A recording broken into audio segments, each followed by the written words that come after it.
Այն ժամանակ էլի տենց կարող էլի մտածել եմ, բայց չեմ բարձրաձայնել դրա մասին, որտեվ ակտիվ ծերացում այդ արտահայտությունը հիմա կոնկրետ մեր այս քննարկման մեջ չի տեղավորվում, գուցե իմաստ ունի այդ բառը փոխարինել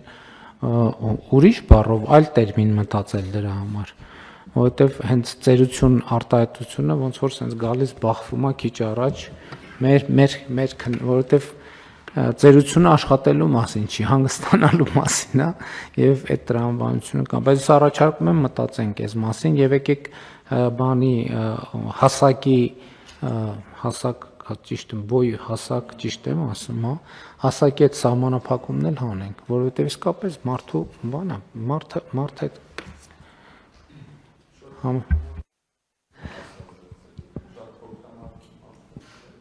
չաղը ո՞նց է վնասազերծելու։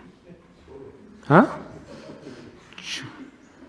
Ոնց է վազելու բանի հանցագործի հետևից։ Ոնց է թող մեկը բացատրի, ես ուղղակի չեմ ուզում էլի բան անեմ, մեկ ասենք տենց հիմա բոլոր փաստաթղթերով կա, որ իրանք բանի ֆիզիկական պատրաստության բաները անցել են, հա եկեք հիմա բոլորով վեր կենանք գնանք զինված ուժեր, գնանք ոստիկանություն, գնանք քրեակատարողական ծառայություն, էլ որտեղ կա, գնանք տենանք քանի տոկոսի մասին թղթի գրածն է համապատասխանում իրականությանը։